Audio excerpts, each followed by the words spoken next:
Welcome, Jurgen. Thanks for joining us. Thank you, Vlerick. Your company, Edgard Cooper, is, I think we can say, it's safe to say, officially a scale-up. You've achieved over 80 million euros in revenues.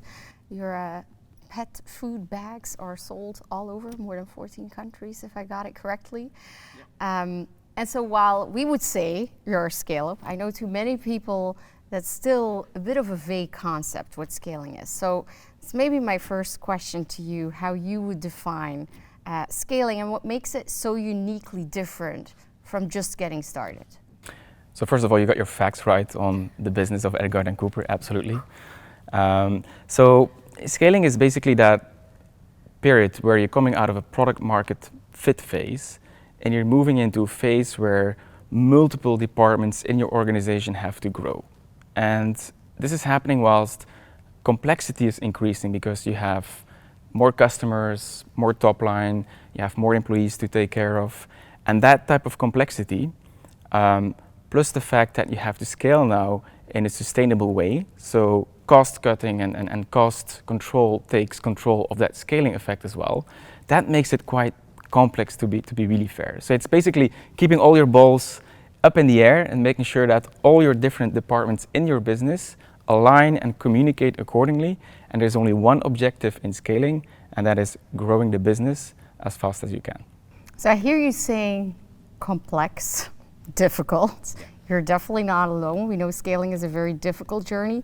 If you look back on the journey you've gone through with Edgard Cooper, what would you say were your biggest challenges to your growth? There's a lot. I think maybe the three key ones that are top of mind. There's a lot of challenges around scaling your people business. We've scaled from 0 to 200 people in the last 8 years, and that comes with challenges around finding the right talent, but also keeping the right talent, keeping them engaged. There's a lot to say around the entrepreneurial culture that you've built in the first few months and years. How do you keep that culture alive whilst you're growing and you have more people in the organization? I think that's a big one. The second one would be around everything related to financial decisions that you are taking.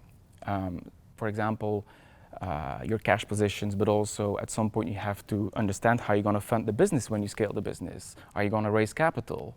And you have to make those decisions in quite a complex environment. You know, think about the pandemic we've had, think about hyperinflation over the past 18 to 24 months. And that's quite a complex phenomenon.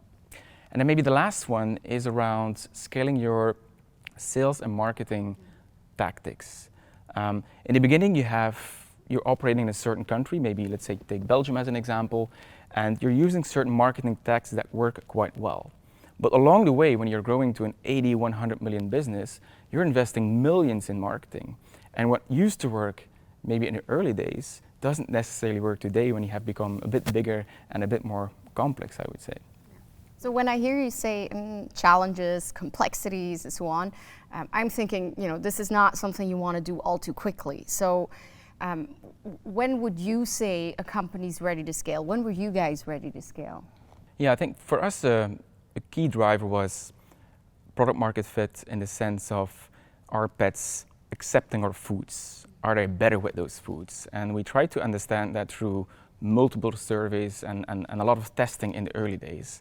So we felt we had a product that was great for pets. We had amazing consumer feedback. I think that was the first one. The second one, I think it's important when you are building your business model and your product, that on the long term, the unit economics of what you're trying to sell makes sense.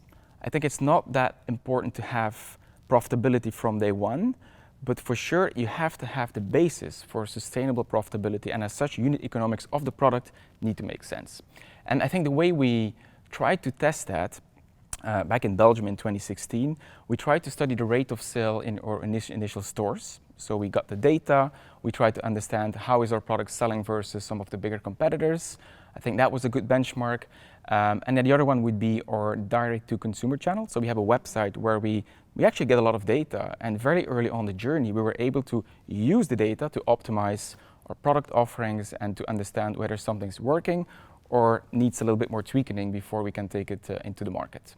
And so, based on your experience, is there anything beyond getting the data, I would say, that entrepreneurs can do from day one, like when they're starting a venture, to, let's say, prepare their companies as effectively as possible for potential scaling in the future? Yeah, I think, look, if you would have asked me that question 8 years ago, I probably would not know the answer, but 8 years later, I think having a solid foundation in multiple angles of your business are key. I'll give you an example, for example. If you think about supply chain and manufacturers that make your product, we have selected a manufacturer that was able to grow with us even till today, from 0 to 80 million. I think that's, for example, how you make sure that you're surrounding yourself with supply chain partners that can go on that journey with you over the next 10 to 15 years. Yeah, the other thing is, for example, around sales and marketing, again, if you're using certain marketing tactics that really work well in the beginning, but you know they will be very difficult to scale, not only in Belgium, but maybe in a pan-European setting, you might want to tweak your marketing approach. So how do you make sure that the commercial decisions that you're already thinking in the beginning of your scale-up or startup, how you make sure that they can grow with you, you can iterate on them, and you can actually use them to conquer more market share in the European market.